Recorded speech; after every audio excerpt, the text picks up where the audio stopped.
What's up, ladies and gents of the internet, of the podcast world? I don't even know if there's even such a thing, or if there's even such a wording for the podcast world, but we'll make it at least for today. We're almost there to the weekend, ladies and gentlemen. Of course, David's, of course, with us. Myself, Mike, is with you. And if you guys haven't know, there's quite a bit going on in the sports world. First and foremost, though, David, how's your week going? It's going pretty good. Not too hot. I can't complain for mid-July. It's only low 90s. It's usually about real close to, if not triple digits this time of year, so I ain't complaining. Um, Work's going pretty good. Getting some good hours at work and just living a dream. Hey, you gotta, you got to make it work one way or another. And I've always said that complaining just doesn't get you anywhere. If it does do anything, it makes matters worse. So I definitely I'm glad that you're having a great week. My week ain't too bad. Work's been it's been up and down, but nonetheless, it's a job. So I got to go to Tulsa for like roughly what hour and a half, and that's because of lunch. So it was it was interesting nonetheless. But got so much to talk about. Of course, a lot of you guys that's listening. I know I got some SEC people out there. Trust me, I know you guys are out there. You guys are definitely making it known. But nonetheless, we're less than 7 weeks, close to 7 weeks till college football kicks off. At least for the Oklahoma Sooners, roughly 6 weeks or so until the actual college football season kicks off. Nonetheless, Big 12 Media Day. Of course, everybody loves Big 12.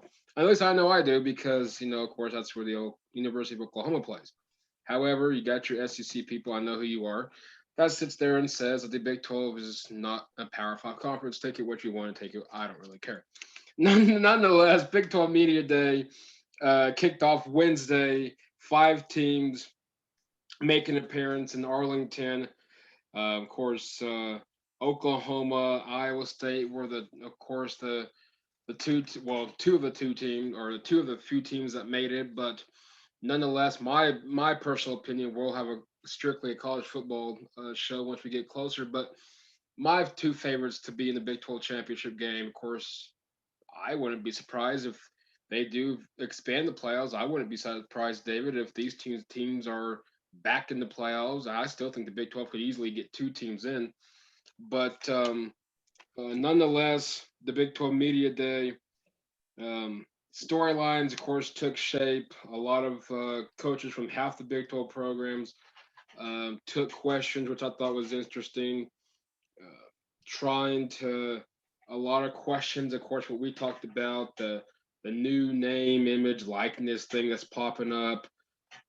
Nonetheless, the biggest thing, of course, I read was interesting. A lot of people, Sooner fans were a little upset that Spencer Rattler wasn't there. Of course, questions to Lincoln Riley, the head coach of the University of Oklahoma, had to answer, well, why wasn't Spencer Rattler there? Anyway, nonetheless, the Sooners, top dog in the Big 12, trying to go for number 7, national championship hopes. I'm not for sure how much you were able to keep an eye on the Big 12 Media Day, but if you were, David, what were some of your takeaways from this past week? First off, I was really wanting to see what Lincoln Riley would say about the national title aspirations. Yep. You said it. We've said it before. Oklahoma is 0-4 when it comes to playoff games. They've lost in 15, 16, I think 15, 18, 19, and no, 15, 17, 18, 19 to Clemson, Georgia, Alabama, and LSU, respectively. Oh, They're the only Big 12 conference is the only Power 5 conference without a playoff win. And everybody's saying, when is Oklahoma going to get it? This year looks as good as ever, and it's on both sides of the ball. Lincoln Riley stressed the importance of building off of last year's 9-2 season. They won the only non-conference game. Of course, the schedule got altered due to COVID-19. Instead of having 3 non-conference games, they had 1 against Missouri State. They pitched a shutout, 48-0. It was the first shutout since 2015. When that year it was a 55-0 shellacking of Kansas State in Manhattan. Then they go off and fall on their face out of the gate losing to Iowa State and Kansas State respectively, before rattling off 9 straight wins, including the revenge game in the Big 12 championship against Iowa State, and then a 55-20 shellacking of Florida in the Cotton Bowl at Jerry World. He says they've got championship DNA. They went back to basics. And if there's one thing that I like to see a coach do to really have a high goal, is to go back to basics. He said, quote, our focus deals back in on getting to the best versions of ourselves, end quote. And I think that's what they need to do. They've got Spencer Rattler coming off of a year under his belt. He's going to be strides. He's in the, I think he's 15-2 is the betting favorite to win the national title. And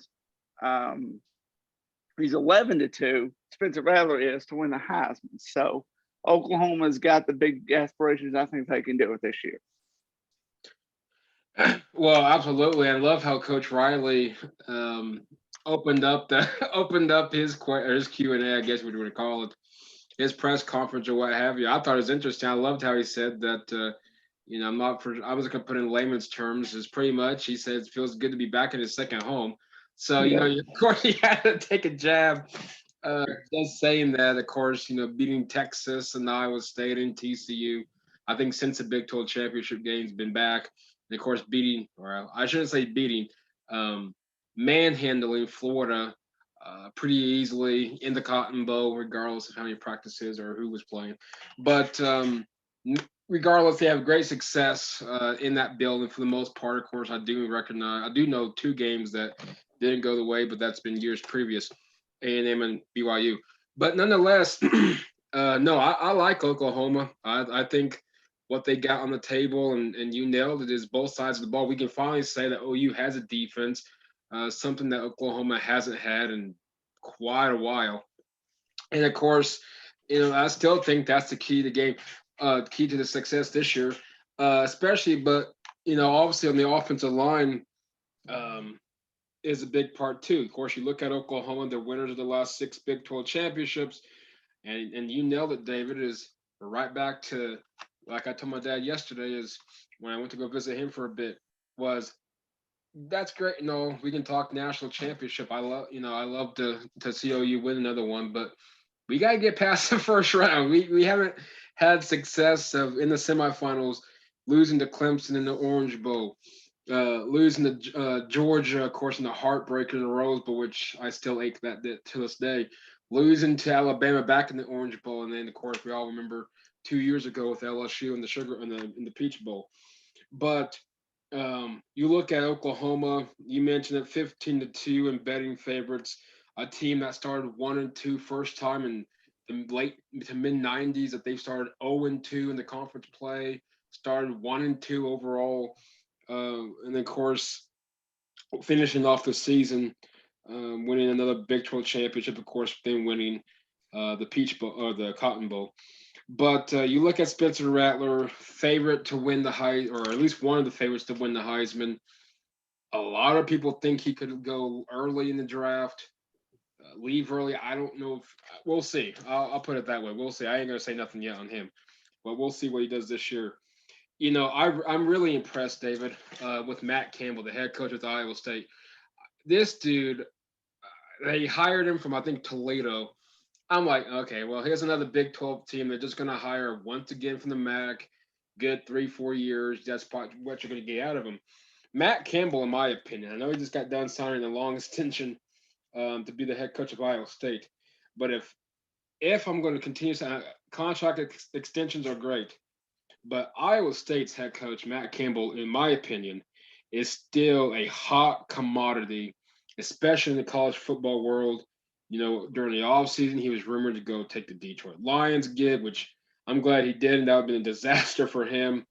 But we're talking Iowa State, which pretty much they used to be well known for the wrestling team. I'm not very familiar much more with the wrestling team or not. Decent basketball program, but entering, I think it's his 6th year, might be his 7th year right now. But this team, talk about expectations. They're talking Big 12 championship, which they were close to winning again. They were close to winning last year. But now, they're talking potential playoffs. even being mentioned in the national championship contender. I'm gonna be honest with you. If when you look at the schedule, um, I'm gonna be honest with you. Iowa State concerns me a little bit. Luckily, it's in Norman, but they beat them. What was it, 2017 in Norman?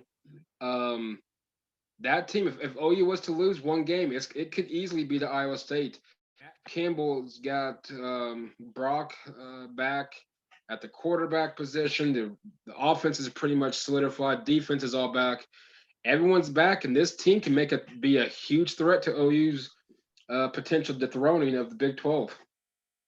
They sure are, and that was a thing last year. If you remember, um, they Oklahoma took off in the Big 12 championship game, and then Iowa State chipped away and made a game out of it. And took a game-ending interception to seal the deal for Iowa State.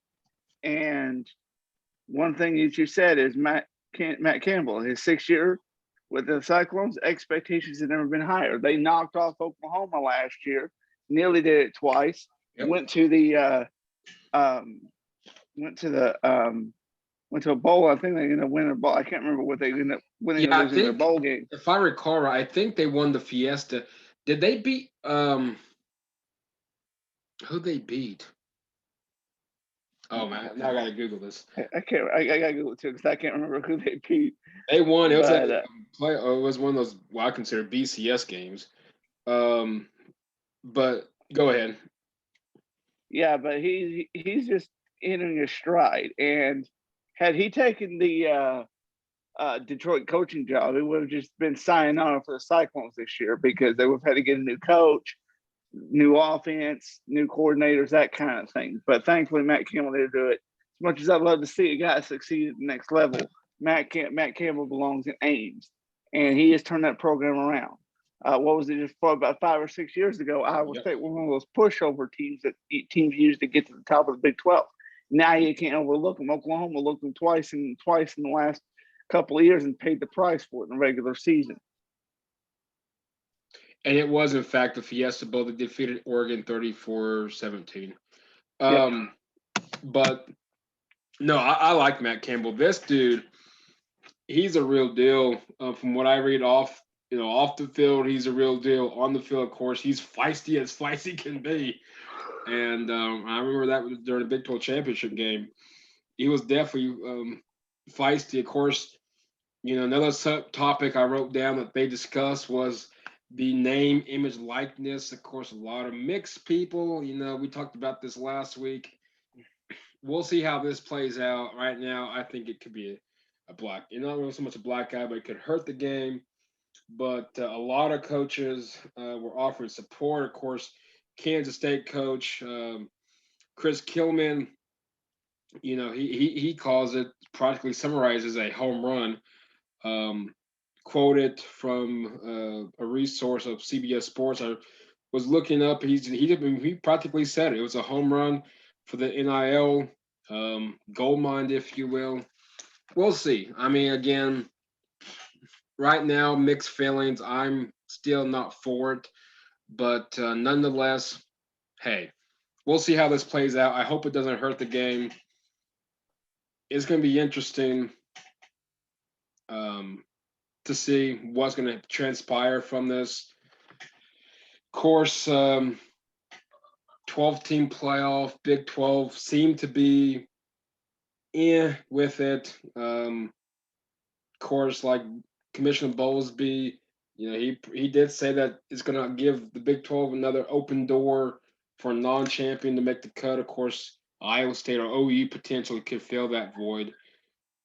They talked about vaccines, which that's a huge topic that a lot of people that talk about talk about a long discussion. But your thought, of course, NIL. I know we're gonna do a college football show once we get closer, early August, mid August. But your early predictions or your thoughts early on for the Big 12 upcoming year.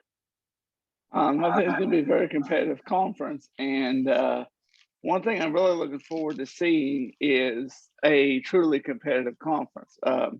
Big 12, I think, is still the only Power Five conference where everybody plays everybody, That is correct. and that gives them an edge. People say, "Well, what do you mean it's an edge? Well, you play everybody. You don't say, well, we're going to have an easy year this year because we don't get to play Oklahoma or we don't get to play Oklahoma State, so we're going to have an easy year." You know, you look at the SEC, not everybody plays Alabama every year, so they're like, okay, we're not going to get shellacked this year.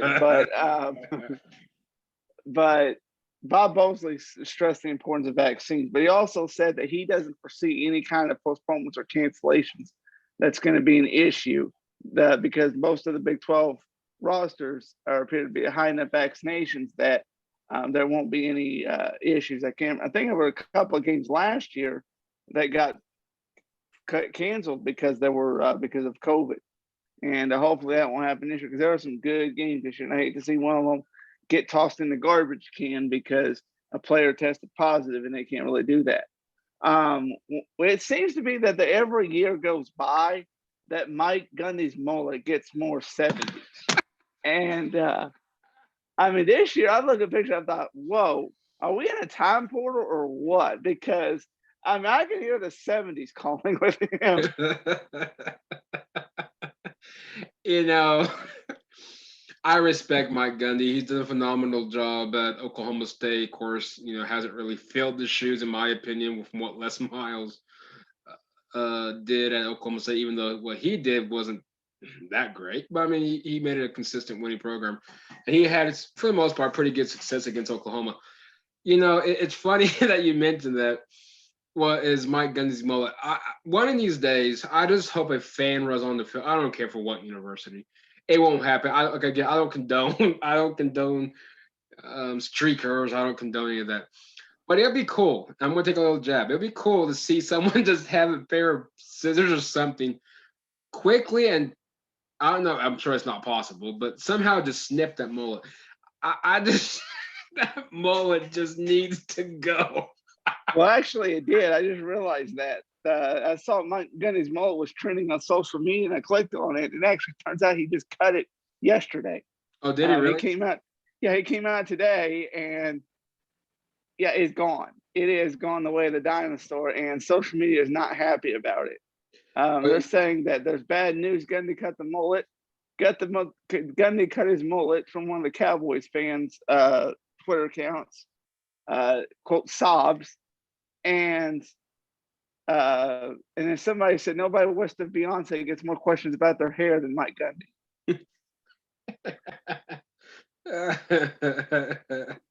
Which I'm gonna leave that one alone. So, but yeah, it's gone. So, which is interesting because there was a rumor swirling that he wasn't going to get it cut till he beat Oklahoma, which I don't think was ever going to happen. He's been there, I think, 14, 15 years. He's beaten Oklahoma twice. Well, and no offense, not to take the loss or credit away from Mike, but Bob Stoops would not have punted that ball.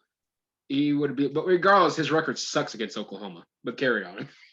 Yeah, it does. But we'll see what happens. Maybe he just got tired of it, but maybe he's just thinking, what, the mullet maybe bad juju or something. So he decided to whack it off. But we'll see what happens. He's got Spencer Sanders. He's got some pretty potent players, but it's a matter of fact of playing a full game.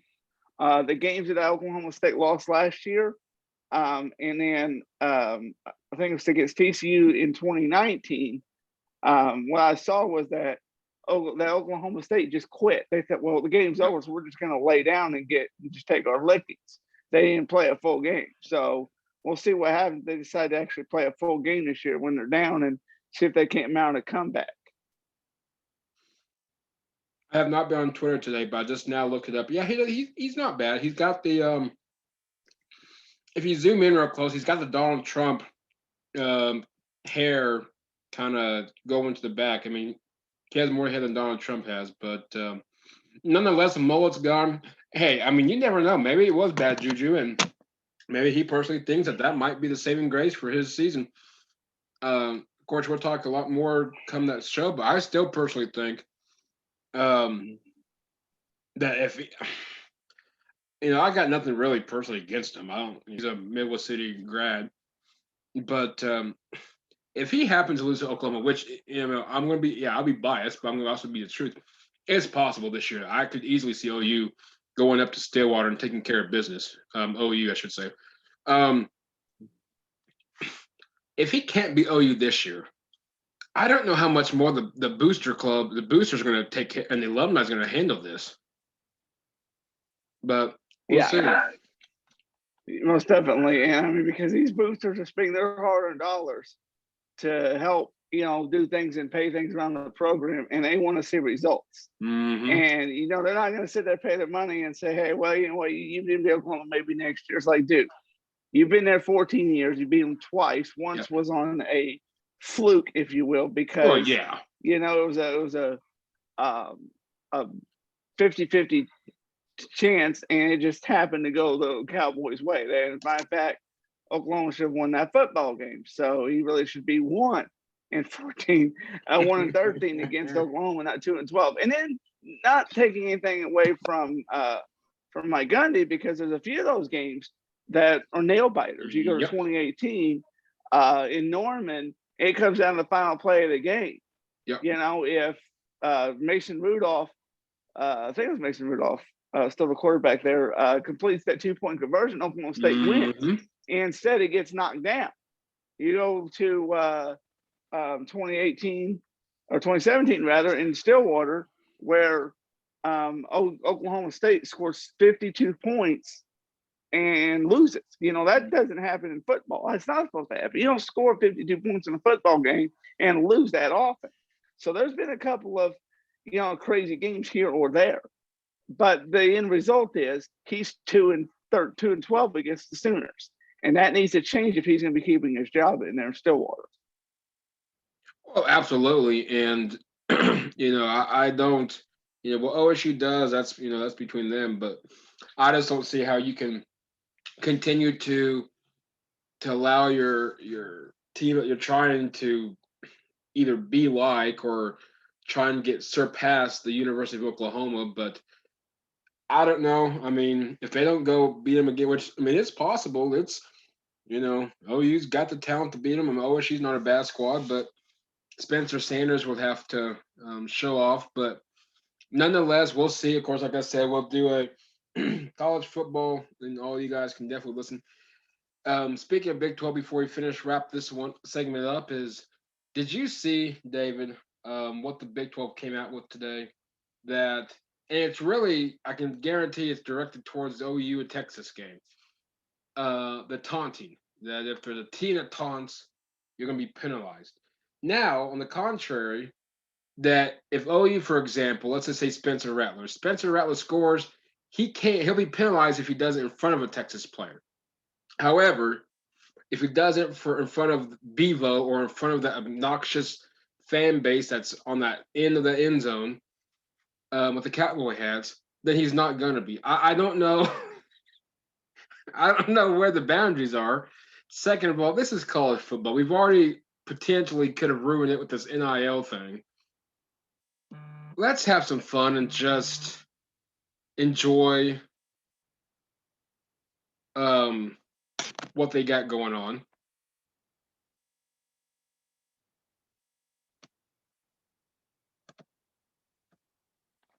But nonetheless,